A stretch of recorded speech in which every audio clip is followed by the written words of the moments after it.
ધન્યવાદ ધન્યવાદ અમારા સર્જનહાર પ્રભુ, અમારા નસકોરામાં પ્રાણ પૂરનાર પ્રભુ. અત્યારે લાખો ને અબજો વાર તમારો આભાર માનીએ છીએ પ્રભુ. આ જગ્યા માટે તમારો આભાર માનીએ છીએ પ્રભુ. આ સંગત માટે તમારો આભાર માનીએ છીએ. પવિત્ર આત્મા, આજે આ જગ્યા પર તમે કામ કરો. પવિત્ર આત્મા, અમે તમને એ છૂટો દોર આપીએ છીએ. પવિત્ર આત્મા, અહીંયા આજે અમે સમર્થનો જોઈએ, સાયન્સ એન્ડ વન્ડર્સ જોઈએ. પ્રભુ ઈસુ, આભાર માનીએ છીએ તમારા એ પ્રેમ માટે અને તમારા એ બલિદાન માટે. પ્રભુ ઈસુ, તમારા પવિત્ર નામમાં તમારી પાસે માંગીએ છીએ કે આ જગ્યા પર તમારી સાથે અમારું એન્કાઉન્ટર થાય. હે અમારા સર્વશક્તિમાન પરમેશ્વર પિતાજી, પ્રભુ ઈસુ ખ્રિસ્તના પવિત્ર નામમાં આ સગળી પ્રાર્થના અમે તમને અર્પણ કરીએ છીએ. Amen. Praise the Lord. Praise the Lord. ઈસુની જય. ઈસુની જય. આજે આપણે સતીશભાઈ માટે જે ભેગા થયા છે પ્રાર્થના કરવા માટે, તો પહેલા આપણે સતીશભાઈની જોડે વાત કરીએ. એમને પ્રશ્ન શું છે, તકલીફ શું છે? એમને તકલીફ છેલ્લા 5 વર્ષથી પાર્કિન્સનનો પ્રોબ્લેમ છે. 5 વર્ષ. 5 વર્ષથી તકલીફ છે. એટલે પહેલાં સ્ટાર્ટિંગમાં વ્યવસ્થિત જ્યારે હતા ને ત્યારે માઇનોર એક આંગળી એમની થોડીક ધ્રુજતી હતી, કાપતી હતી. તો એ કહે કે એમને કહીએ ને કે આપણે ડૉક્ટરને બતાવો, તો એમને એવું છે કે વારસાગત છે કે મારા મમ્મીને થોડું છે ને એટલે મને આવું રહેશે તો મટી જાય, કશું નહીં. એટલે એમને એમનું બિઝનેસ ને બધું ચાલતું રહ્યું. પછી થોડું કોરોના જ્યારે સિચ્યુએશન ચાલુ થઈ ત્યારે એમને કોરોના થયો, માઇનોર, એટલું બધું નહોતું. 5-6 દિવસ હોસ્પિટલમાં રહ્યા ને પછી સારા થઈ ગયા, ઘરે બી આવી ગયા. પછી બિઝનેસમાં લોસ ગયો, બિઝનેસમાં ખાસું બધું જતું રહ્યું. એટલે વધારે ઇફેક્ટ એમને માઇન્ડમાં થઈ. અને પછી એની ટ્રીટમેન્ટ ચાલુ કરી એટલે લોકો એમ કે પાર્કિન્સનનું એમ કે પાર્કિન્સનના લીધે પાછળ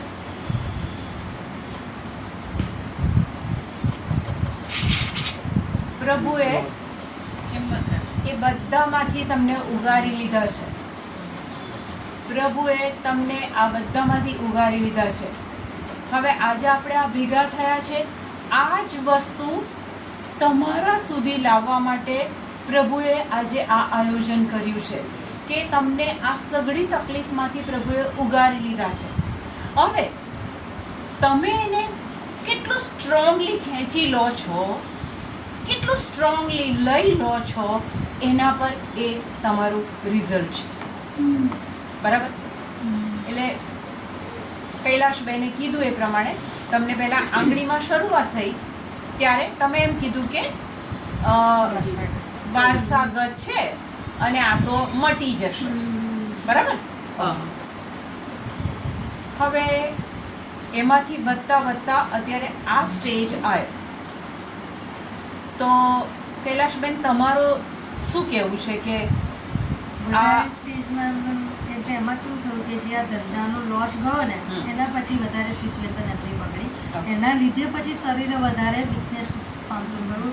એટલે પછી જ્યારે ડૉક્ટરને બતાવ્યું તો કે પાર્કિન્સનનો પ્રોબ્લેમ થઈ ગયો છે, એના લીધે મગજની નસ સુકાઈ ગઈ છે, એના લીધે એમનું વિઝન પણ જતું રહ્યું છે. અને પાર્કિન્સનમાં ખાલી ટ્રીટમેન્ટ અમે કરીશું ને તો એ તમને રોકી શકશે. વધે છે એને રોકવા માટે છે, બાકી આનો કોઈ ઈલાજ નથી.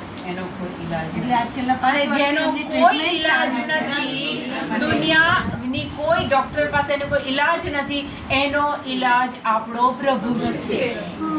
માત્ર અને માત્ર આપણો પ્રભુ.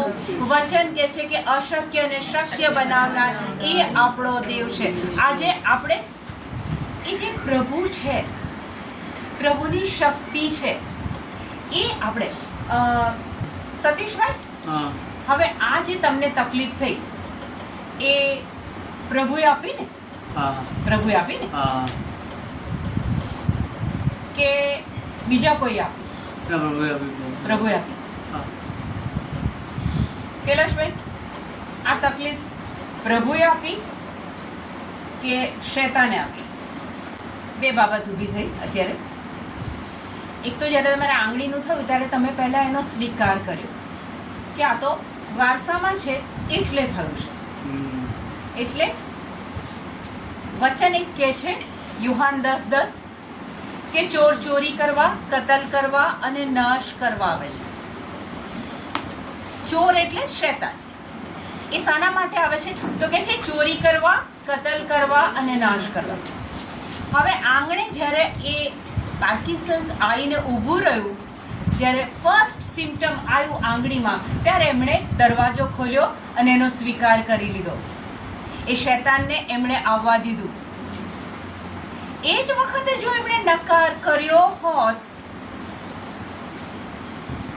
આપણા પ્રભુ ઈસુને પાર્કિન્સન્સ હતું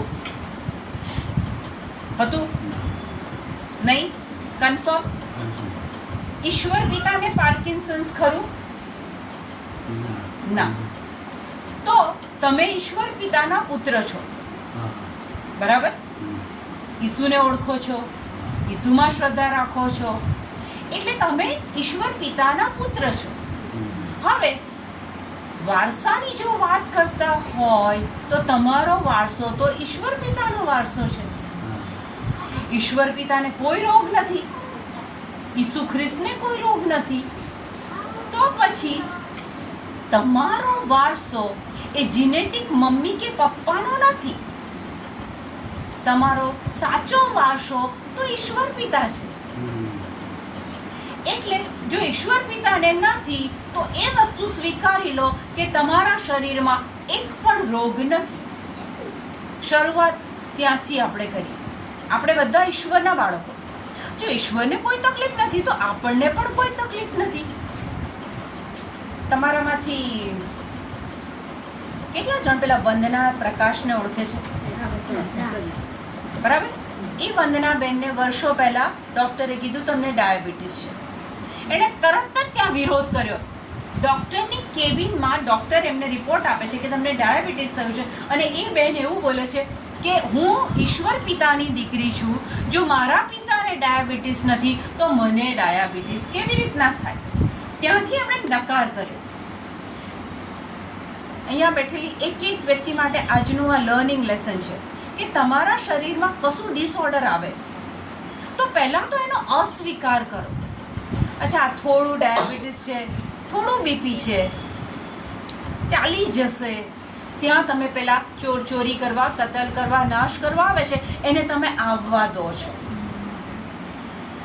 જ્યારે તમે આવવા દેશો તો એ તો એનું કામ કરવાનું જ છે, કરેક્ટ? એટલે પેલું આ સ્વીકારી લો કે મને કોઈ પણ રોગ નથી, કારણ કે હું મારા ઈશ્વર પિતાનો વારસો ધરાવું છું. ઓકે, બરાબર? હવે વચન કહે છે કે ચોરી કરવા, કતલ કરવા અને નાશ કરવા આવે છે. અને પછી ત્યાં વચનમાં આગળ કહે છે કે ઈસુ કહે છે કે હું એટલા માટે આવ્યો છું કે સતીશભાઈને જીવન મળે અને ભરપટ્ટે જીવન મળે. કોઈની હેલ્પ લેવી પડે, કોઈ તમને પાણી આપે ના. પ્રભુ ઈસુની પ્રોમિસ છે તમને. ખોલો યુહાન 10:10 ખોલો. ચોર તો કેવળ ચોરી કરવા, કતલ કરવા અને નાશ કરવા જ આવે છે. આ ચોર, આ શૈતાનનું કામ શું છે? ચોરી કરવાની. તમારી જે હેલ્થ હતી 100%, એમાંથી એક આંગળીના હલવાનું થયું અને એ પાર્કિન્સન્સે ત્યાં પ્રવેશ કર્યો, એટલે તમારી હેલ્થને ચોરી કરી નાખી. બરાબર? ધીરે ધીરે એ વધ્યું. ડૉક્ટરે રિપોર્ટ આપ્યો કે હવે વધ્યું છે. આંખોની દ્રષ્ટિ પર તમારી અસર થઈ ગઈ. ચોર ચોરી કરવા આવે છે, આપણી હેલ્થને ચોરી કરી લે છે. પછી કહે છે કે કતલ કરવા આવે છે. કોરોનાના સમયમાં આપણે જાણતા હતા કેટલા બધા લોકો મરી ગયા, કતલ થઈ ગઈ, મરી ગયા. અને ત્રીજું શું કહે છે? નાશ કરવા જ નાશ કરવા આવે છે. હવે કોરોનાના સમયમાં અથવા આ કેન્સરની બીમારીમાં તમે જુઓ કે વ્યક્તિની એટલી બધી શારીરિક પીડા થાય, એટલી બધી શારીરિક પીડા થાય, એની દવામાં ઘરનો બધો પૈસો વપરાઈ જાય, એટલું બધું દુઃખ થાય, અને છેલ્લે પેલો માણસ શું કબૂલ કરે? પ્રભુ હોત તો મને આવું ના થયું હોત. એટલું દુઃખ થાય, એટલી પીડા થાય, પૈસો ખતમ થઈ જાય, ગરીબી આવી જાય, પછી વ્યક્તિની શ્રદ્ધા ડગમગી જાય અને પછી એ માણસ બોલે કે જો પ્રભુ હોત ને તો આવું ના થાય. જે પડે પેલો માણસ બોલે છે કે પ્રભુ હોત તો આવું ના થાત, ધેટ મીન્સ કે હું પ્રભુનો ઇનકાર કરું છું, પ્રભુનો હું સ્વીકાર કરતો નથી. અને તે જ ઘડીએ એ આત્મા પેલો શૈતાન અંધકારના રાજ્યમાં ખેંચી લે છે. એટલે જો આપણે ઈસુને ઓળખતા હોય, ઈસુમાં શ્રદ્ધા હોય, તો આપણે આ કબૂલાત ક્યારેય કરવાની નથી. તકલીફ પડે, દુઃખ પડે, કસોટી આવે, પ્રલોભન આવે, પણ ઈસુ તમે જ મારા પ્રભુ છો, તમારા સિવાય કોઈ મારો પ્રભુ નથી, ગમે એટલી કસોટી આવે. ઓકે, તો ચોરી કરવા, કતલ કરવા અને પછી છેલ્લે કહે છે કે આત્માનો નાશ કરવા. આગળનું વાંચો. હું એટલા માટે આવ્યો છું કે ઈસુ બોલે છે, હું એટલા માટે આવ્યો છું એમને જીવન મળે અને ભરપટ્ટે મળે. જીવન મળે અને ભરપટ્ટે મળે. બરાબર. હવે જો આપણે ઈસુને ઓળખતા હોય, જો આપણને ઈસુમાં શ્રદ્ધા હોય, તો ઈસુ તો લખાણમાં આપી દે છે. જૂના સમયમાં પત્રો લખાતા હતા. વ્યક્તિ પોતાની લાગણી લખીને સામેવાળી વ્યક્તિને કાગળમાં પહોંચતી કરે. આ પ્રભુનો લખેલો તમારા માટેનો પ્રેમપત્ર છે. અને પ્રભુએ તમને આ પ્રેમપત્રમાં એક પ્રોમિસ આપી દીધી કે હું પૃથ્વી પર આવ્યો, સ્વર્ગ છોડી દીધું, પૃથ્વી પર આવ્યો, ગરીબ બની ગયો, ક્રૂસ ઉપર ચડી ગયો, લોહી વેવડાવ્યું, ઘા સહન કર્યા. કોના માટે? એ બધી કિંમત મેં ચૂકવી છે, અને જેનાથી તમને જીવન મળે અને ભરપટ્ટે જીવન મળે. બરાબર. એટલે એક તરફ જોઈએ તો તમારી બીમારી, ચીખીને તમારી ઇન્દ્રિયો તમને કહે છે, આંખ કહે છે કે મને દેખાતું નથી. જ્યારે વાઇબ્રેશન્સ આવે છે ત્યારે તમારું શરીર કહે છે કે કંપારી આવી. ઓકે, તમારી ઇન્દ્રિયો તમને એમ કહે છે કે હું બીમાર છું. હવે એક બાજુ તમારું ફેક્ટ અને બીજી બાજુ ઈસુની પ્રોમિસ કે હું આવ્યો, મેં બલિદાન આપી દીધું, તમારી કિંમત ચૂકવી દીધી અને મેં તમને તંદુરસ્તી આપી દીધી છે. એટલે આ બે પરિસ્થિતિ, આ ફેક્ટ અને આ સત્ય, આ હકીકત અને આ સત્ય, એની વચ્ચે જે ગેપ છે એ આપણી શ્રદ્ધાથી આપણે બોલીને એને એ તંદુરસ્તીને ખેંચી લેવાની છે. પેલી 12 વર્ષથી રક્તસ્રાવથી પીડાતી સ્ત્રી, એને ઈસુએ કંઈ માથે હાથ મૂકીને નહોતું કીધું કે તું સાજી થઈ જા. ના, ઈસુએ પ્રાર્થના નથી કરી. 12 વર્ષથી પીડાતી જે સ્ત્રી હતી એને ઈસુએ પ્રાર્થના નથી કરી. એણે તો શું કર્યું ખબર છે? ઈસુના શરીરમાંથી પોતાની તંદુરસ્તી પોતાના શબ્દો દ્વારા, ઈસુના વસ્ત્રની કોરને પણ હું અડું તો પણ હું સાજી થઈ જાઉં, બોલીને એણે પોતાની શ્રદ્ધાનું લેવલ ઊંચું કર્યું. અને પછી એ ટોળાની વચ્ચે થઈને જ્યારે અડે છે ત્યારે એ સાજાપણું, એ હિલિંગ એ બાઈએ ખેંચી લીધું છે. તમે જો આખું એ વાંચજો ઘરે જઈને, ઈસુએ એના માટે કોઈ પ્રેયર નથી કરી. એણે પોતે પોતાના શબ્દો દ્વારા બોલીને, હું એના વસ્ત્રની કોરને અડું તો પણ હું સાજી થઈ જાઉં, હું એના વસ્ત્રની, એણે સતત કદાચ hundreds maybe thousands ટાઈમ બોલ્યું હશે. અને પછી એ બોલતા એની શ્રદ્ધા વધી અને એ ઈસુના વસ્ત્રની કોરને અડી અને એ બેન એ દિવસે સાજી થઈ ગઈ.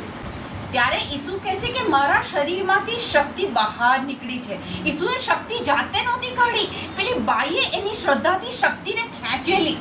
અને પછી ઈસુ બોલે છે કે ભાઈ, તારી શ્રદ્ધાએ તને સાજી કરી છે. સતીશભાઈ, આજે ઈસુ તમને કહે છે કે એ જ સાજાપણું તમારે તમારા શબ્દો દ્વારા, વચનોના રિપીટેશન દ્વારા એ સાજાપણું તમારે ખેંચી લેવાનું છે. ઓલરેડી તમે સાજા છો. ઈસુએ તમારી કિંમત ચૂકવી છે. ઈસુ તમને જીવન આપવા આવ્યા ને ભરપટ્ટે જીવન આપવા આવ્યા. પણ આજે જો આ સિમ્ટમ્સ આ ચિહ્નો દેખાય છે તો તમારે પેલી રક્તસ્રાવવાળી સ્ત્રીની જેમ સતત બોલવાનું છે. શું બોલવાનું છે ખબર છે? ખબર છે? ખોલો યોએલ 4:10. હળના ફળાને ટીપીને તલવાર બનાવો. હળના ફળાને ટીપીને તલવાર બનાવો. દુર્બળ માણસ પણ કહે કે હું યોદ્ધો છું. દુર્બળ માણસ પણ કહે કે હું યોદ્ધો છું. યોદ્ધો એટલે સૈનિક, જે યુદ્ધમાં જવા માટે તૈયાર છે. વચન શું શીખવાડે છે કે દુર્બળ માણસે શું બોલવાનું? કે હું મજબૂત છું, હું યોદ્ધો છું, હું તાકાતવર છું, હું મારા કામો જાતે કરી શકું છું, મારે કોઈની હેલ્પની જરૂર પડતી નથી. ફેક્ટ, હકીકત શું છે? ઇન્દ્રિયો તમને શું કહે છે? કે પાર્કિન્સન્સ છે. ઇન્દ્રિયો શું કહે છે? કે આંખની દ્રષ્ટિ જતી રહી છે. વચન શું કહે છે? કે દુર્બળ પણ કહે કે હું યોદ્ધો છું. આજે તમે તમારા માટે એ બોલશો કે હું 100% જોઈ શકું છું, હું મારી જાતે મારા કામ કરી શકું છું. અને એની આગળ જ્યારે તમે એમ બોલો કે ઈસુના નામમાં મને 100% દ્રષ્ટિ પાછી મળી ગઈ છે, ઈસુના નામમાં પાર્કિન્સન્સ નીકળી ગયું છે, ઈસુના નામમાં હું મારો બિઝનેસ સરસ રીતે કરી રહ્યો છું. ફેક્ટ અલગ છે. સત્ય શું શીખવાડે છે? બાઇબલમાંથી સત્ય શું શીખવાડે છે?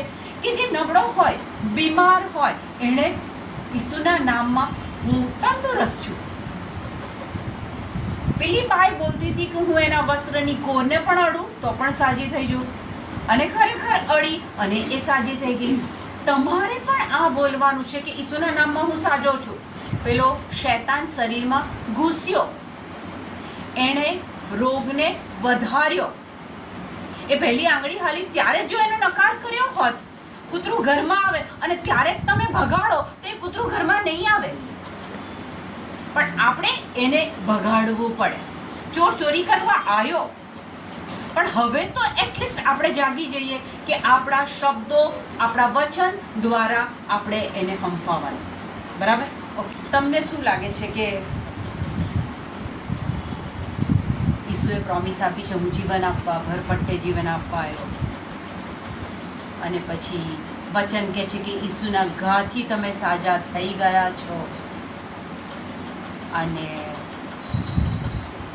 માથી 8:17 તો કહે છે કે તમારા મંદવાડ મેં લઈ લીધા છે. તો આ કરનાર, આપણા વતી આપણા પાપોની કિંમત ક્રૂસ ઉપર ચૂકવનાર, પોતાના એકના એક પુત્રને પૃથ્વી પર મારા અને તમારા પાપોના નિવારણ માટે અને આપણને અનંતકાળિક જીવન પ્રભુ સાથે મળે એના માટે પોતાના એકના એક પુત્રને ક્રૂસ ઉપર વધેરી દેનાર એ પિતા કેવા? એક બાઇબલમાંથી આજે આપણે એ પિતાના એ પ્રેમને પહેલાં એકવાર જોઈએ, સાંભળીએ, પછી આપણે એમના વિશે આગળ વાત કરીએ. ઓકે. બાઇબલમાં એક રેફરન્સ છે, કાઈન અને હાબેલ, બે ભાઈઓ વિશે તમે વાંચ્યું છે? ઉત્પત્તિ 4.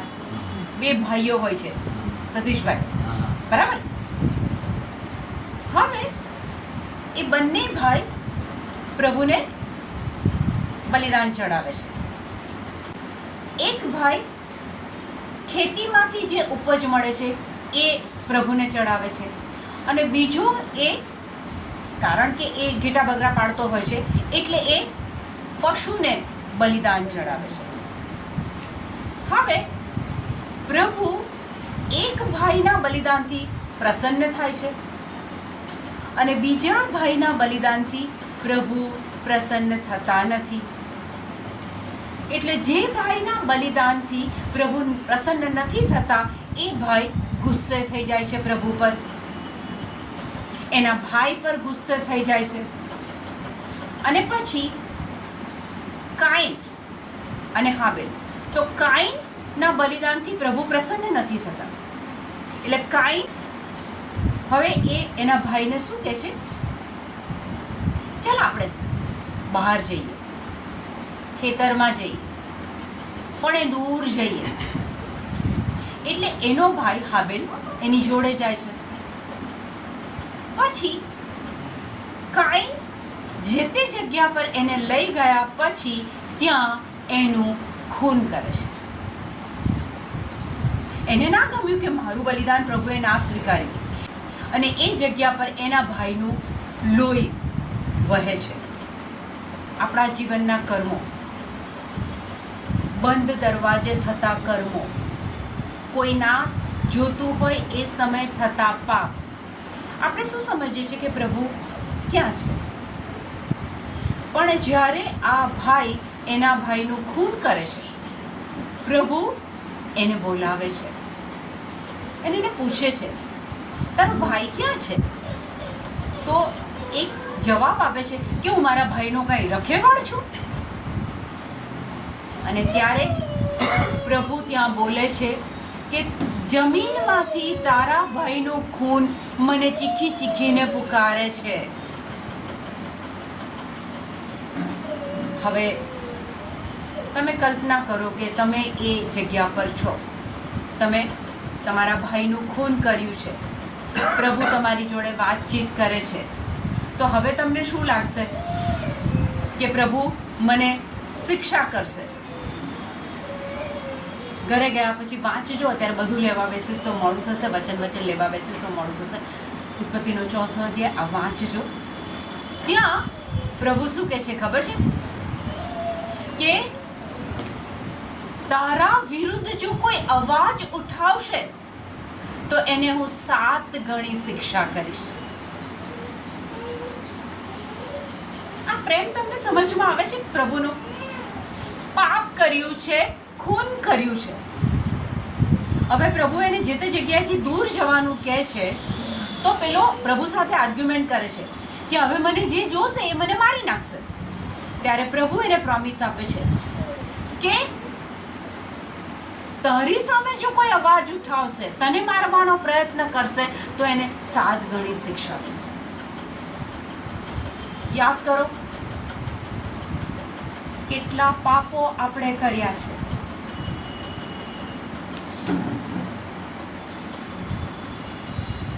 કેટલા પાપો આપણે કર્યા છે. ઈશ્વરના રાજ્યની વિરુદ્ધનું જીવન આપણે જીવ્યા છીએ, જે કોઈને ખબર નથી. ફક્ત એ તમે કર્યું અને પ્રભુએ જોયું. તે છતાં પ્રભુ તમને આજના દિવસે પુષ્કળ પ્રેમ કરે છે. એ તમારા પાપ ઉપરાંત પણ પ્રભુ તમને પ્રેમ કરે છે. એનો પુરાવો બીજો આપું બાઇબલમાંથી. આ ભાઈને મટી ગયું છે. એ એમને ખબર પડે કે પ્રભુ એમને કેટલો પ્રેમ કરે છે, માટે હું આ વચ્ચે એક લઈ રહી છું. આદમ અને હેવા, પ્રભુએ ના કીધું એ ફળ ખાધું, બરાબર? પછી આદમે બી ફળ ખાધું, હેવાએ બી ફળ ખાધું, બરાબર? તો સતીશભાઈ, પાપ કોનું થયું? એ ફળ ખાવાથી પાપ આદમે કર્યું કે હેવાએ કર્યું? પહેલા હેવાએ ખાધું તો પાપ હેવાનું કહેવાય. હેવાએ પહેલા ફળ ખાધું એટલે પાપ તો આદમનું કહેવાય. આજ્ઞા પ્રભુ પાસેથી ડાયરેક્ટ પહેલા આદમને મળી, પછી આદમે હેવાની ઉપર પાસ ઓન કરી. ઓકે, સારું. બંને જણાએ ફળ ખાધું, બંને જણાએ આજ્ઞાનું ઉલ્લંઘન કર્યું. સતીશભાઈ, જ્યારે એ આજ્ઞાનું ઉલ્લંઘન થયું તો પછી શું થયું? જેવું ફળ ખાધું, પેલા સાપે કીધેલું કે જો તમે આ ફળ ખાશો તો પ્રભુ જેવા થઈ જશો. ઓકે, તો ત્યાં એ લોકોએ ફળ ખાધું, અને જેવું ફળ ખાધું કે તરત જ એ લોકોને અહેસાસ થયો કે અમે નવસ્ત્રા છીએ. એટલે એ લોકો ઝાડીમાં છુપાયા, અને આદમ એ અંજીરના વસ્ત્ર બનાવીને બંનેની જાતને કવર કરવાનો પ્રયત્ન કરે છે. પણ સતીશભાઈ, આજે હું તમને એ વાતનું ધ્યાન દોરવા માંગુ છું કે આપણા ગમે તેવા ભૂતકાળના પાપો હશે, પણ પ્રભુ આપણને કેટલો પ્રેમ કરે છે. જ્યારે જ્યારે આપણે પાપમાં હોઈએ છીએ ત્યારે વધુ ને વધુ પ્રભુ આપણી પાસે આવે છે. પ્રભુ એવા લોકોને આપણી પાસે મોકલે છે અને એમના પ્રેમનો અનુભવ કરાવે છે. જ્યારે એ લોકોને ખબર પડી કે અમે નવસ્ત્રા છીએ અને એ લોકો પોતાની જાતને ઢાંકવાનો પ્રયત્ન કરતા હતા, ત્યારે પ્રભુ પોતાની જગ્યા છોડીને આદમની પાસે આવે છે અને આદમને પૂછે છે કે તું ક્યાં છે? અને ત્યારે આદમ બોલે છે કે પ્રભુ, તમારો પગરવ સાંભળીને હું ગભરાયો, કારણ કે હું નવસ્ત્ર હતો. અને ત્યારે પ્રભુ કહે છે કે તને કોણે કીધું કે હું નવસ્ત્ર છું? કારણ કે પ્રભુને તો ખબર હતી કે આદમ જોડે વાત કરનાર કોઈ છે જ નહીં. એટલે પ્રભુ પૂછે છે તને કોણે કીધું કે તું નવસ્ત્રો છે? પછી પ્રભુનો પ્રેમ કેવો! પ્રભુ આજે મને અને તમને, આપણે કેટલાય પાપી છે તો કેટલો પ્રેમ કરે છે એનો પુરાવો કે પ્રભુ એ બંનેના વસ્ત્ર બનાવવા માટે એક નિર્દોષ પ્રાણીનું બલિદાન લે છે. એક પ્રાણીનું બલિદાન લે છે, એનું ચામડું કાઢે છે અને વચન કહે છે કે ઉત્પત્તિ 3:21 કે એ ચામડામાંથી વસ્ત્ર બનાવે છે પ્રભુ અને આદમ અને હેવાને ઢાંકે છે. કલ્પના કરો કે તમારું બાળક તમારી આજ્ઞાની વિરુદ્ધ કરીને ઘરે આવ્યું છે અને તમને ખબર પડી છે, તો તમારું પહેલું જેસ્ચર, પહેલો હાવભાવ કેવો હશે? ગુસ્સો, અણગમો, તિરસ્કાર. આપણો પ્રભુ એક જ આજ્ઞા આપેલી આદમને હેવાને, તે પણ નથી પાડી. એના પરિણામ રૂપે એ લોકોને અસર એમના શરીર પર દેખાય અને ત્યાં પ્રભુ એ નગ્નતાને ઢાંકે છે. આ છે સતીશભાઈ આપણો પ્રભુ. પાપ થયા પછી પેલો પ્રભુથી દૂર જાય છે, પ્રભુ એની પાસે આવે છે. ઉડાવ દીકરો ઘર છોડીને ગયો, જ્યારે એને ભાન થયું, પાછો આવે છે. બાપ દૂરથી જોતો હોય છે તો બાપ સામે ચાલીને એ દીકરા પાસે જાય છે. આપણો સ્વર્ગીય બાપ પુષ્કળ પ્રેમ કરે છે આપણને. એક આપણે છીએ કે ઉડાવ દીકરાની જેમ દૂર ગયા, આદમની જેમ પાપ થયા પછી પ્રભુથી દૂર ગયા. અને જ્યારે જ્યારે આપણે પ્રભુથી દૂર ગયા ત્યારે શૈતાનને આપણે મોકળો માર્ગ આપી દીધો. આય મારા જીવનમાં, પછી શરીરમાં તું જોર કર, મારા સંબંધોમાં જોર કર, લગ્ન જીવનમાં તું જોર કર. ચોરી કરવા આવે છે, કતલ કરવા આવે છે, પણ એ માર્ગ આપણે આપ્યો છે. 3 માર્ગથી શૈતાન આપણી અંદર આવે છે. 3 રસ્તાઓ છે એની પાસે. સતીશભાઈ, તમારા શરીરમાં આવવા માટે શૈતાનની પાસે 3 માર્ગ. એક તો તમારું મોં, તમારી જીભ. તમે શું બોલો છો, તમે જે બોલો છો એ વસ્તુ એ શૈતાન પકડી લે છે. તમે શું સાંભળો છો? આપણી પાસે દિવસના 24 કલાક છે. પ્લેન ક્રેશ થયું છે, હમણાં એક હાદસો બન્યો છે, 3જો દિવસ થયો છે. તમે કોઈને બી મળો, ટોપિક કયો છે? હું એમ નથી કહેતી કે લાગણી નથી, આપણને લાગણી છે. ભારોભાર એમના માટે આપણને ફિલિંગ છે, જેમના પરિવારો માટે. ટીવીમાં એકના એક ન્યૂઝ તમે હૈયે કબૂલ કરજો, એકની એક બાબત તમને કેટલી વાર જોવામાં મજા આવે છે. પીડિત પરિવારોની બાબત એકવાર જોઈ, 2 વાર જોઈ, તમને હવે જોવાનું ગમે છે. અને પેલો એ આંખો દ્વારા આવી રહ્યો છે તમારી અંદર, એ કાન દ્વારા આવી રહ્યો છે. એની જગ્યાએ તમે એ બંધ કરીને એકવાર જાણી લીધા, એ ન્યૂઝ જાણી લીધા, હવે બેસીને એમના પરિવાર માટે પ્રાર્થના કરી? ના, તમને પેલું વાગોળવાનું ગમે છે. શૈતાનના 3 રસ્તા છે: કાન, આપણી જીભ અને આપણી આંખો. આપણે શું વાંચીએ છીએ, આપણે શું જોઈએ છે, એ રસ્તાને પ્રભુને પ્રવેશ કરવા માટે બી 3 જ રસ્તા છે. શું બોલો છો? વચન બોલો છો? શું સાંભળો છો? વચન સાંભળો છો? શું વાંચો છો? વચન સાંભળો છો? પ્રભુને તમે એ દરવાજો ખુલ્લો મૂક્યો છે આવવા માટે. તમે દિવસમાં કેટલી વાર યાદ કરો છો કે મારો બિઝનેસ સારો ચાલતો હતો, હું સરસ રીતે મારું કામ કરતો હતો, મારી પાસે તંદુરસ્તી હતી, મારે કોઈની હેલ્પ નથી લેવી પડતી. એની જગ્યાએ યોએલ 4:10 મારો બિઝનેસ ઈસુના નામમાં પાછો શરૂ થયો છે, ઈસુના નામમાં હું મારું બધું કામ પોતે કરું છું. જીભમાંથી તમે શું બોલ્યા છે? જે બોલશો એ તમારા જીવનમાં થશે. સુભાષિતો 18:21. મારવું અને જીવાડવું જીભના હાથમાં છે. સતીશભાઈ, બાઇબલ કહે છે, વચન કહે છે, ફરીથી વાંચો. મારવું અને જીવાડવું જીભના હાથમાં છે. મારવું, જીવાડવું જીભના હાથમાં છે. તમારા પપ્પાને તકલીફ થઈ છે, હવે વચન કહે છે કે મારવું ને જીવાડવું એ જીભના હાથમાં છે. તમે રોજ એમ બોલશો કે મારા પપ્પાને પાર્કિન્સન્સ છે, મારા પપ્પા જોઈ નથી શકતા, મારા પપ્પા બીમાર છે, મારા પપ્પા બીમાર છે. તમે જેટલું બોલો છો એ બીમારીમાં ખાતરને પાણી નાખો છો.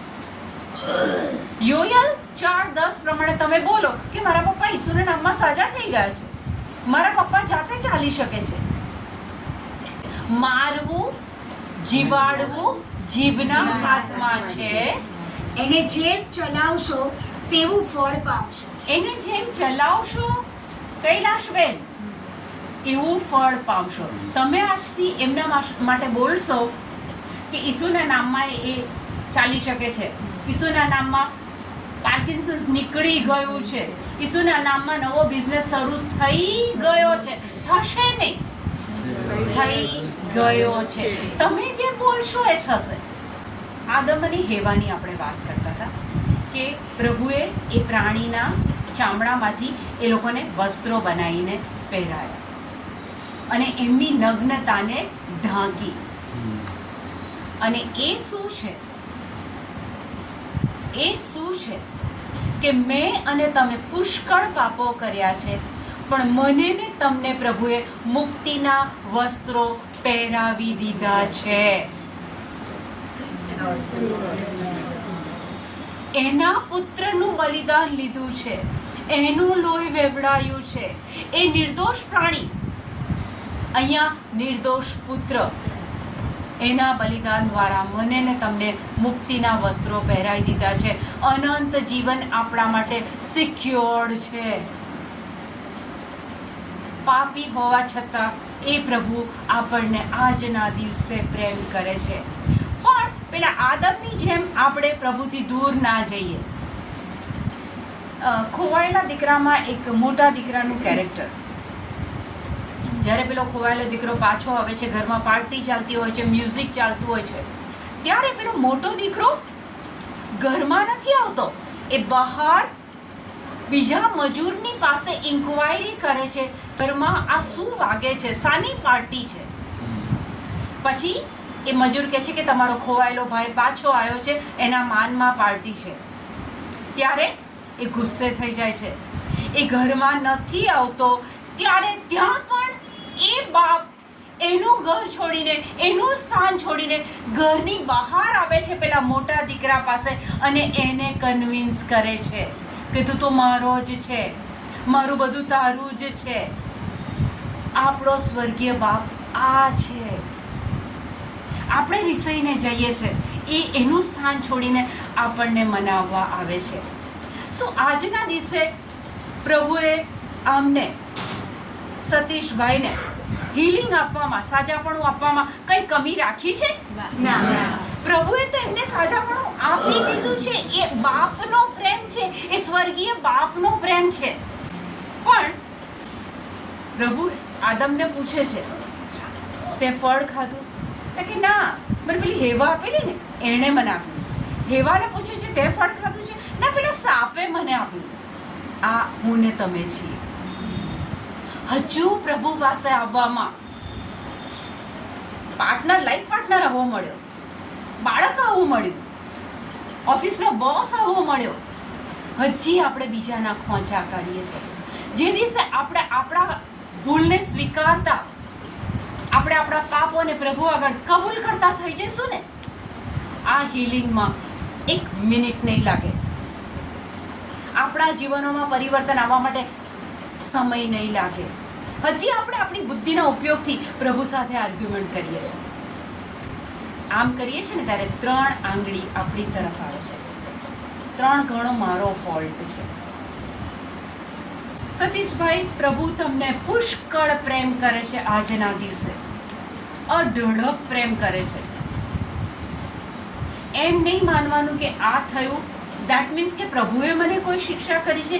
ના, પ્રભુ પૃથ્વીના એક માણસને, વ્યક્તિને પુષ્કળ પ્રેમ કરે છે. પણ એ વ્યક્તિ જો પ્રભુથી દૂર જતી રહે તો ત્યાં પ્રભુ કેવી રીતના કામ કરે? આજના દિવસે ઈસુ સતીશભાઈને સાજાપણું આપશે. તમારું શું કહેવું છે કે આજના દિવસે ઈસુ તમને સાજાપણું આપશે? આપી દીધું છે. આપી દીધું છે. આ સ્થિતિમાં તમે આ બોલી શકો છો, એ પણ એક તમારી શ્રદ્ધા અને ઈશ્વરની કૃપા છે. તો પછી જો આપી દીધું છે તો પછી ઓકે, એ કહે છે કે પ્રભુએ સાજાપણું આપી દીધું છે. જો સાજાપણું આપી દીધું છે તો હું જેમ આમ ઊભી થઈ જાઉં છું એમ એ પણ ઊભા થશે ને આપણી આગળ? થશે? કન્ફર્મ? ઓકે. પ્રભુએ આપણને જે 5 ઇન્દ્રિયો આપી છે ને, આંખ, કાન, નાક, સ્વાદ અને સ્પર્શ, એ 5 ઇન્દ્રિયો ઘણી વખતે તમારા સાજાપણાને રોકી રાખે છે. કારણ કે શારીરિક ઇન્દ્રિય એમ કહેશે તું સાજો નથી. શારીરિક ઇન્દ્રિય એ બતાવે છે કે તું તો ચાલી નથી શકતો, તું તો જોઈ નથી શકતો, અને ત્યાં વ્યક્તિ ઢીલી પડી.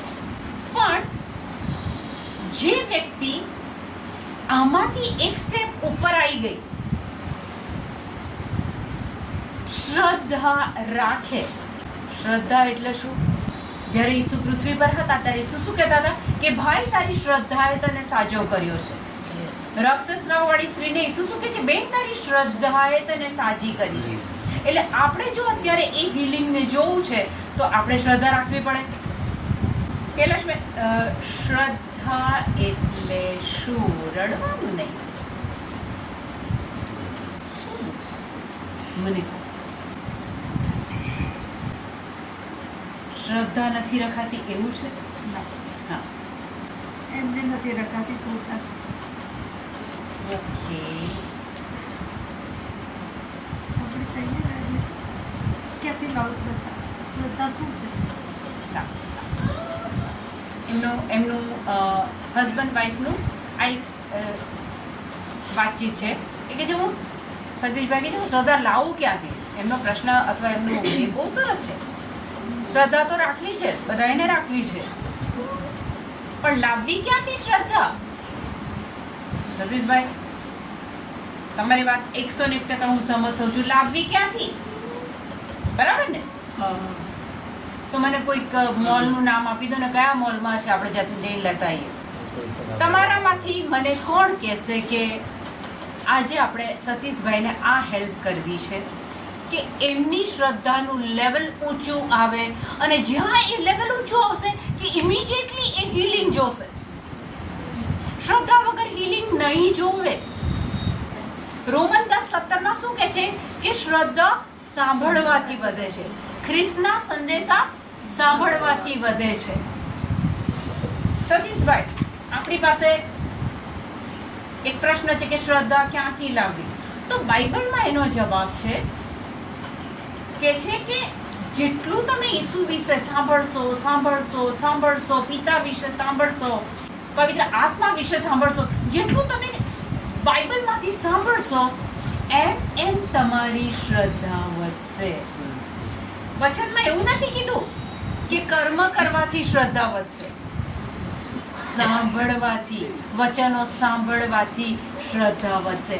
એટલે જો આપણે શ્રદ્ધા વધારવી છે તો આપણું પહેલું કામ અત્યારે આજથી એ હોવું જોઈએ કે આપણે ઈસુ વિશે સાંભળીએ. ઈસુ વિશે બાઇબલમાંથી તમે સાંભળો, એનાથી આપણી શ્રદ્ધા વધશે. અને શ્રદ્ધા એટલે શું? મારો એક સવાલ વચ્ચે બાકી રહી ગયો. શ્રદ્ધા એટલે શું? શ્રદ્ધા એટલે આપણે જેની આશા રાખીએ છીએ તેની ખાતરી, અને જે નજરે જોયું નથી તેનો પુરાવો. જે નજરે જોયું નથી તેનો પુરાવો. સતીશભાઈ જાતે પોતે ઊભા નથી થઈ શકતા, આ ફેક્ટ છે. હવે શ્રદ્ધાથી જ્યારે એ બોલે અને પોતાની જાતને જોવે, જે જોયું નથી તેનો પુરાવો, એ શ્રદ્ધાથી એમની જાતને જોવા માંડે કે ઈસુના નામમાં હું મારી જાતે ઊભો થઈ રહ્યો છું, ઈસુના નામમાં હું મારી જાતે ઊભો થઈ રહ્યો છું. 50 વખત તમે આ બોલો તો તમે બોલશો તો તમે સાંભળશો. શ્રદ્ધા સાંભળવાથી વધે છે. જેમ જેમ તમે બોલશો કે હું સાજો થઈ ગયો છું, ઈસુના નામમાં હું સાજો થઈ ગયો છું, જેટલી વાર તમે બોલશો એટલી વાર તમે સાંભળશો, જેટલી વાર તમે સાંભળશો એટલી વાર તમારી શ્રદ્ધા વધશે. એટલે જીવન અને મરણ જીભ પર છે. બોલવું બહુ જરૂરી છે. ઈચ્છા તો મારી છે અને તમારી છે કે અમે તમને એ ધસમસતો બિઝનેસ કરતા જોઈએ, પણ તમારે પેલી રક્તસ્રાવ વાળી સ્ત્રીની જેમ સતત બોલવું પડશે. ઈસુના નામમાં મારો બિઝનેસ શરૂ થઈ ગયો છે, ઈસુના નામમાં હું પુષ્કળ પૈસા કમાઉં છું, ઈસુના નામમાં હું મારું બધું જ કામ પોતે કરું છું. જેટલું બોલશો તમારી શ્રદ્ધા વધશે. જીવન અને મરણ તમારી જીભ પર છે. ચૂપ રહ્યા તો કામ થવાનું નથી. કૂતરું આવ્યું છે એને બોલી બોલીને ભગાડો. શૈતાન ઘૂસ્યો છે એને બોલી બોલીને ભગાડો. બીમારી ઘૂસી છે એને વચન બોલી બોલીને ભગાડો. ઈસુ ચમત્કારો કરતા હતા. લાઝરસને મરી ગયો હતો, એને જીવતો કરવાનો હતો, ત્યારે ઈસુએ શું કીધું? લાઝરસ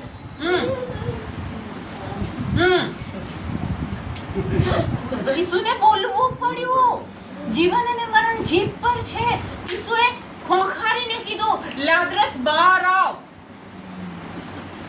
જો ઈસુ જેવા ઈશ્વરના પુત્રને જો કોઈ પરિણામ જોઈતું હતું તો મોં ખોલીને બોલવું પડતું હતું. આજે આપણે સાજાપણું જોઈએ છે તો આપણે બોલવું પડશે, કુટુંબીજનોએ બોલવું પડશે, અને ત્યાં પેલો શૈતાન ભાગી જશે. બોલ્યા વગર પરિણામ મળવાનું નથી. ન ગમે એવી બાબત છે પણ આપણે પાપો તો કર્યા છે, બરાબર? મેં કીધું એ પ્રમાણે ખાલી પ્રભુએ તમને જોયા છે, બીજા કોઈએ જોયા નથી. આજે બધા આંખો બંધ કરજો અને હું અહીંયાથી બોલીશ. સતીશભાઈ, કૈલાશબેન, આપણે આપણા પાપોની કબૂલાત જોરથી નહીં, તમે તમારા હૃદયથી એ પ્રભુ આગળ કબૂલ કરવા છે. ભૂલો થઈ છે, ભૂલો થઈ છે. આંખો બંધ કરો એ પહેલાં એક પ્રસંગ યાદ કરાવું. એક શબ્દ છે આપણે બહુ બોલીએ છીએ, મહિમા. આપણે એક શબ્દ બોલીએ છીએ મહિમા, ગ્લોરી ઓફ ગોડ. તો આ મહિમા એટલે શું? ગુજરાતી શબ્દ મહિમા એટલે શું? એક એક્ઝામ્પલ એક જ વાક્યમાં બોલું એટલે તમે સમજી જશો. જેવું આદમ અને હેવાએ ફળ ખાધું ત્યાં સુધી પણ એ લોકો નવસ્ત્ર જ હતા, પણ એમની આંખો એ પોતાના નવસ્ત્રાપણાને જોઈ શકતી નહોતી. જે ક્ષણે ફળ ખાધું કે પ્રભુનો મહિમા એમને છોડીને ચાલ્યો ગયો. એ મહિમા પ્રભુ સિવાય કોઈ ના લઈ શકે. માર્ચ મહિનામાં આંબાના ઝાડ પર નાની કેરી બેસે, પછી એમાંથી મોટું ફળ થાય. પ્રભુનો મહિમા છે. ઝાડ ઉપર ફળ આવવું એ પ્રભુનો મહિમા છે. સ્ત્રીના પેટમાં ગર્ભ રહેવો, 9 મહિના પછી બાળક જન્મવું પ્રભુનો મહિમા છે. જેમ આદમ અને હેવાએ પાપ કર્યું ને પ્રભુનો મહિમા છોડીને ચાલ્યો ગયો, એમ આપણે પણ પાપો કર્યા છે અને આપણા જીવનમાંથી એ પ્રભુનો મહિમા ગયા હોવાનો આપણે અનુભવ કરી રહ્યા છીએ. આજે પસ્તાવો કરીએ અને એ મહિમા પ્રભુનો પાછો પ્રભુ આપણને આપશે. ઓકે, તો આંખો બંધ કરીએ અને હું જે કહું એ તમારા જીવન સાથે એ પ્રભુ આગળ કબૂલાત કરજો. ઓકે, બધા આંખો બંધ કરો. પ્રભુ, અત્યારે હું તમારી પાસે આવું છું.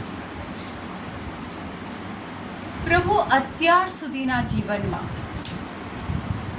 મેં પુષ્કળ વખત તમારા પ્રેમનો, તમારી કૃપાનો મેં અનુભવ કર્યો છે. મારી લાયકાત ન હોવા છતાં પ્રભુ, તમે મને પ્રેમ કર્યો છે અને મને પુષ્કળ કૃપાથી ભરપૂર રાખી છે. પ્રભુ, અત્યારે હું તમારી પાસે આવું છું. પ્રભુ, ઘણી વખત, અનેક વખત મારા શબ્દો દ્વારા, સ્વભાવ દ્વારા, કર્મો દ્વારા, નિર્ણયો દ્વારા પ્રભુ, મેં તમારા નિયમનું ઉલ્લંઘન કર્યું છે. પ્રભુ, તમને દુઃખ પહોંચાડ્યું છે. પ્રભુ, અત્યારે તમારી પાસે આવું છું, તમારા સિંહાસન પાસે આવું છું. પ્રભુ, એ તમારી પ્રેમાળ આંખો કે જે આદમને હેવાએ પાપ કરવા પછી પણ તમે પ્રાણીને મારીને એમને ચામડાના વસ્ત્રો પહેરાયા, એ જ પ્રેમાળ પિતા, અત્યારે હું તમારી પાસે, તમારા સિંહાસન પાસે આવું છું. પ્રભુ, તમારો પ્રેમ અત્યારે મારી પર પુષ્કળ છે. પ્રભુ, અત્યારે કબૂલાત કરું છું, મારા પાપો, પ્રભુ, તમને ન ગમે એવા નિર્ણયો મેં લીધા છે.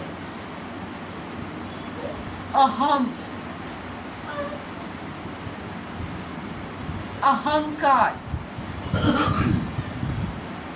હું જ સાચો. પ્રભુ, એક પાપ માટે માફી માંગુ છું. પ્રભુ, તમે એ ગંદા હૃદયમાં કેવી રીતના રહી શકો? પ્રભુ, આજે મારા દરેક પાપ માટે તમારી પાસે માફી માંગુ છું. પુષ્કળ લોકોને હર્ટ કર્યા છે.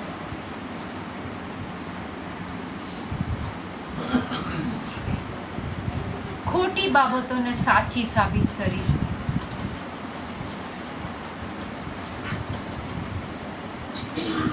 પ્રભુ, અત્યારે એ દરેક પાપ માટે માફી માંગુ છું.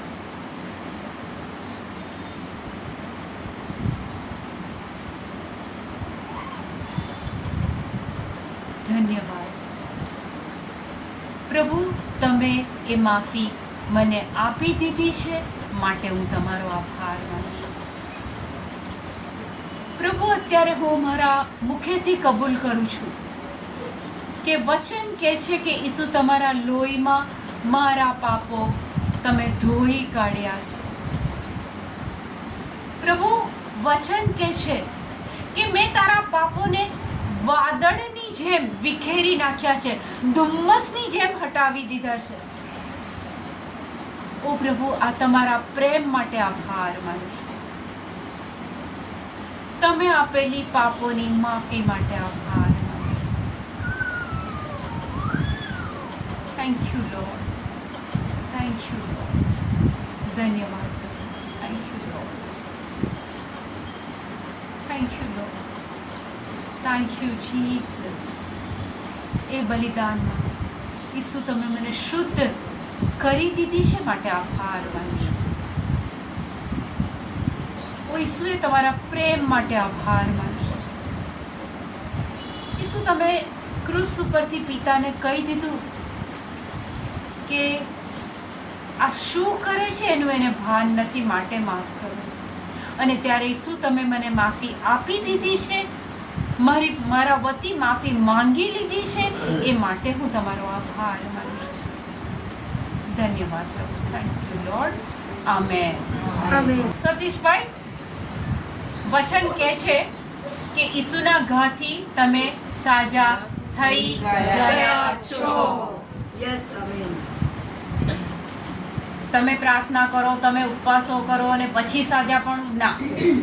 વચનમાં પ્રભુએ તમને પ્રોમિસ આપી દીધી છે કે ઈસુના ઘા પડ્યા, ઈસુના શરીરમાં ઘા પડ્યા, અને એ ઘામાં ઈસુએ આ પાર્કિન્સન્સ, આ તમારું જે વિઝન ગયું છે તે બધી જ તકલીફો, બધા જ રોગો ઈસુના ઘાની અંદર જતા રહ્યા છે. એક તમારા વિઝનમાં જુઓ કે ઈસુ ક્રુસ ઉપર છે, પુષ્કળ ઘા પડ્યા છે, અને એ ઘાની અંદર તમારા બધા જ રોગો જતા રહ્યા છે. જ્યારે રોમન સૈનિકો ચાપખાનો માર મારતા હતા ત્યારે શરીરમાં, ઈસુના શરીરમાં એક જબરજસ્ત કંપારી આવતી હતી, અને એ કંપારી સતીશભાઈની 2000 વર્ષ પહેલા ક્રુસ ઉપર લઈ લીધી છે ઈસુએ. સતીશભાઈની કંપારી ઈસુએ એમના શરીરમાં લઈ લીધી છે, અને સતીશભાઈને સાજાપણું એ જ વખતે આપી દીધું છે. વચન કહે છે કે ઈસુના શરીર પર સોડ પડ્યા, અને એ સોડ પડ્યા એના કારણે સતીશભાઈ અત્યારે માથાથી પગ સુધી 100% સાજા સમા છે. વચન કહે છે કે સતીશભાઈનો બધો મંદવાડ, બીમારી, રોગ ઈસુએ એમના શરીરમાં લઈ લીધા છે. હવે તમે એ અનુભવ કરવાની કોશિશ કરો કે એ સાજાપણું તમારા શરીરમાં અત્યારે આવી ગયું છે. દ્રષ્ટિ પાછી મળી ગઈ છે. જીવન અને મૃત્યુ જીભ પર છે. જેવું બોલશો તેવા પરિણામ મળશે. ઓકે, તમારા માટે પ્રાર્થના કરી. ઓકે, પ્રભુ, અત્યારે તમે મારો જે અભિષેક કર્યો છે, પ્રભુ તમે મને જે અધિકાર આપ્યો છે, એ અધિકારને લઈને પ્રભુ ઈસુ અત્યારે તમારા પવિત્ર નામમાં સતીશભાઈના શરીરમાં રહેલા પાર્કિન્સન્સને, પ્રભુ ઈસુ અત્યારે તમારા પવિત્ર નામમાં સતીશભાઈના શરીરમાં રહેલા પાર્કિન્સન્સને હું હુકમ કરું છું, અત્યારે નાઝરેથના ઈસુના નામમાં સતીશભાઈના શરીરમાં રહેલું પાર્કિન્સન્સ છોડ આ શરીર, રાઈટ નાઉ છોડ આ શરીર, અને જા જઈને દરિયામાં રોપાઈ જા. ક્યારેય પાછું આવવાનું નથી. ધન્યવાદ, ધન્યવાદ. Thank you Lord, thank you lord. પ્રભુ, અમે કબૂલ કરીએ છીએ એ પાર્કિન્સન્સ આ શરીર છોડીને નીકળી ગયું છે. ધન્યવાદ પ્રભુ. લેહા દિખારાનામાં શીખલા વારી બોકાતા લાગી દેર બંદારીના ખાવા શીખરાની હારી દાલારા. આ શરીર ખ્રિસ્તનું શરીર છે. અહીંયા કોઈ રોગ કે બીમારીનું કોઈ સ્થાન કે પાવર નથી. આ શરીર ખ્રિસ્તનું શરીર છે, પવિત્ર આત્માનું મંદિર છે, અને આ શરીરમાં કોઈ બીમારી નથી. Spirit of infirmity, I command you spirit of infirmity, leave this body. Right now, in the name of Jesus, spirit of infirmity, छोड़ आ शरीर, छोड़.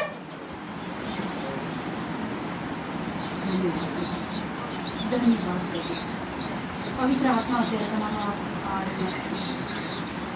પવિત્ર આત્મા અત્યારે તમારો આહાર લે હારી બખારી નાલા બા શિકોરા ના દિલા શર પખારી નાલા શિખરા દિરાલા બાપારી ના કલા શોર ખારા નિકાલા ની દખાતરારી. ધન્યવાદ પવિત્ર આત્મા. લે બ્રો બખારી નાલા પવિત્ર આત્મા તમારી હાજરી માટે આભાર માનું છું. પવિત્ર આત્મા આ ક્રિએટિવ મિરેકલ માટે આભાર માનું છું.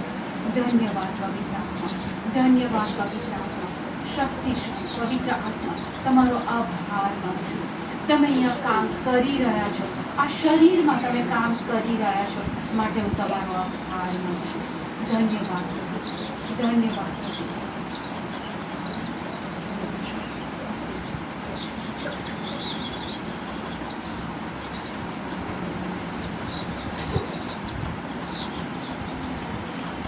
પ્રભુ ઈસુ અત્યારે તમારા પવિત્ર નામમાં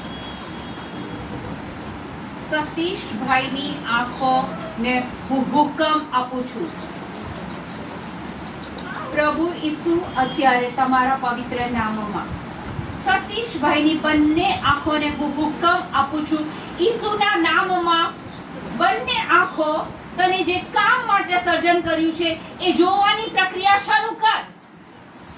Right now, સતીશભાઈની બંને આંખો હું તમારી જોડે વાત કરું છું. બંને આંખો ઈસુના નામમાં તમારું કામ શરૂ કરો. જોવાનું કામ શરૂ કરો ઈસુના નામમાં. In the name of Jesus, vision come back. ઈસુના નામમાં દ્રષ્ટિ પાછી આવી જાય શરીરમાં. ધન્યવાદ ધન્યવાદ. Hallelujah hallelujah. લેબ્રા બખારી નામાલી શોખરાની દકાલે રીદા શેબ્રા બખાલી રાના મહાદિલારી કારી નામા ખોશેકેરા નામા રે બ્રો બ્રે બ્રાબલા ખારી નામા હાશિકરા નામા દિલારા. પ્રભુ ઈસુ અત્યારે તમારા પવિત્ર નામમાં આ શરીરને હું હુકમ આપું છું કે કોઈના સપોર્ટ વગર ઈસુના નામમાં ઊભું થઈ જા શરીર. સતીશભાઈનું શરીર હું તને હુકમ આપું છું, ઊભું થઈ જા. Get up. ઈસુના નામમાં ઊભું થઈ જા શરીર. Get up. 1 2 slowly. ઈસુના નામમાં આ શરીર ઊભું થઈ રહ્યું છે. ઊભા રહો. પ્રયત્ન કરજો. ઈસુના નામમાં બધા બોલો. ઈસુના નામમાં આ શરીર ઊભું થઈ રહ્યું છે. ઈસુના નામમાં આ શરીર ઊભું થઈ રહ્યું છે. Hallelujah hallelujah hallelujah.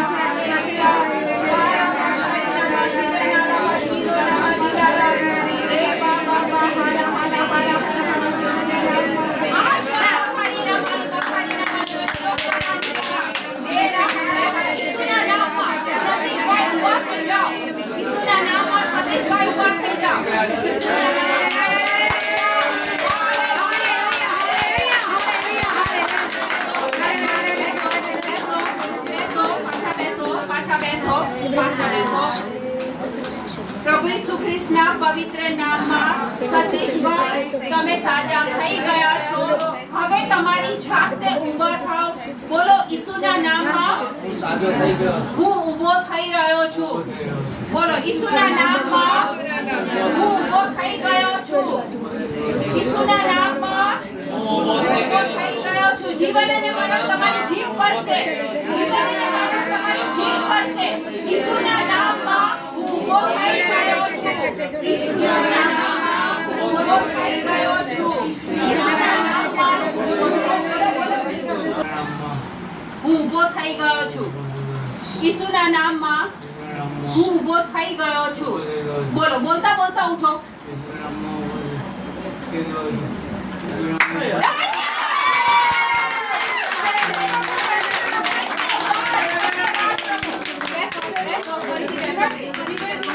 બેસો બેસો ધીરે ધીરે બેસો પકડજે ભાઈ પકડજે પાછળથી પકડ સપોર્ટ આપ બેસો બેસો બેસો બેસો બેસો બોલો ઈસુના ઘાથી હું 100% સાજો થઈ ગયો છું બોલો બોલો શાંતિથી 10 વાર બોલો ઈસુના ઘાથી હું 100% સાજો થઈ ગયો છું હજુ 10 વાર બોલો ઈસુના ઘાથી હું 100% સાજો થઈ ગયો છું ઈસુના ઘાથી હું 100% સાજો થઈ ગયો છું ઈસુ હું તમારો આભાર માનું છું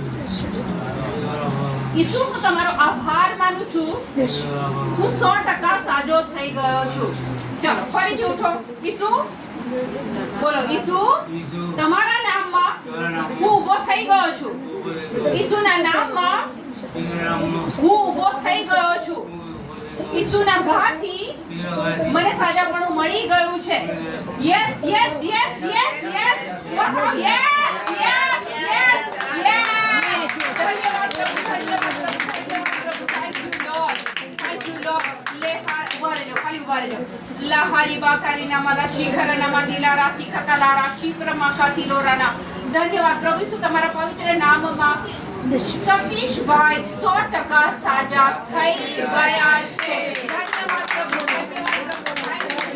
થેન્ક યુ લોર્ડ ધીરે રહીને બેસો ધીરે રહીને બેસો બેસો બેસો ભલે પકડો વાંધો નહીં પકડો બેસો બેસો બેસો બેસો બેસો બસ હવે ફરીથી ઊભા થાઓ થેન્ક યુ જીસસ ઊભો થઈ ગયો છું Thank you, Jesus.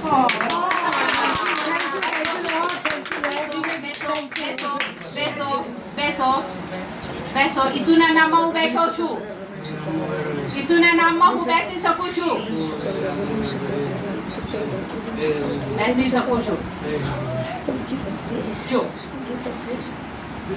રાજા દાવીદ જ્યારે ગોલિયાતને હરાવવાનો હતો ત્યારે એ એમનો ભૂતકાળ યાદ કરતા હતા કે પ્રભુએ ભૂતકાળમાં મારી પાસે આવા કામો કરાયા છે કેવા તો કે છે કે મોટું પ્રાણી મારા નાના પ્રાણીને જો ખાઈ જાય તો હું એના મોઢામાંથી એ મારું પ્રાણી ખેંચીને પાછો લાવતો તો એ મારી શક્તિથી નહીં પ્રભુની શક્તિથી જ્યારે એ આ બોલે છે રાજા દાવીદ આ યાદ કરે છે ત્યારે પ્રભુની શક્તિ હજુ એમનામાં કામ કરે છે અને પછી એ ગોલિયાતને હરાવે છે આજે સતીશભાઈએ ગોલિયાતને હરાયો છે અને આપણે એ જોઈ રહ્યા છે સતીશભાઈ ઊભા થઈ જાઓ ઊભા થઈ જાઓ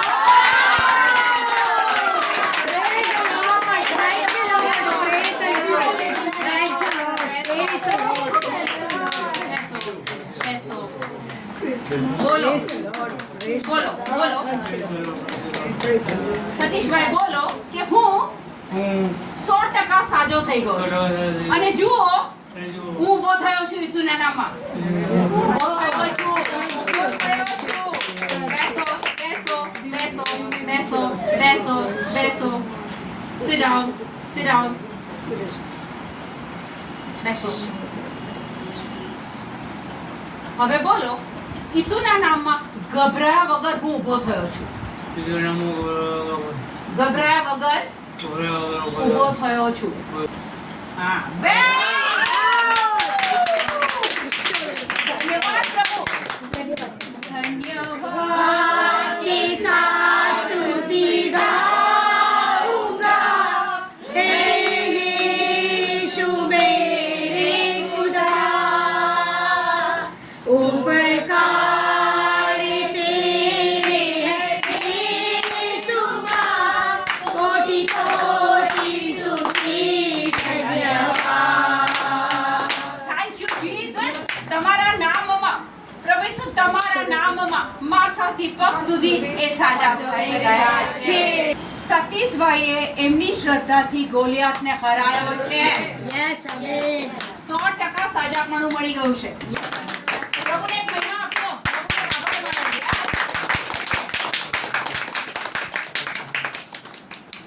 ધન્યવાદ પ્રભુ અત્યારે તમારો પુષ્કળ આભાર માનીએ છીએ પ્રભુ તમારું વચન કદાપી મિથ્યા જતું નથી પ્રભુ તમે એક વચની દેવ છો પ્રભુ આજે તમે તમારો મહિમા અમને બતાવ્યો છે, એ માટે અમે તમારો આભાર માનીએ છીએ. Yes thank you Lord, thank you lord.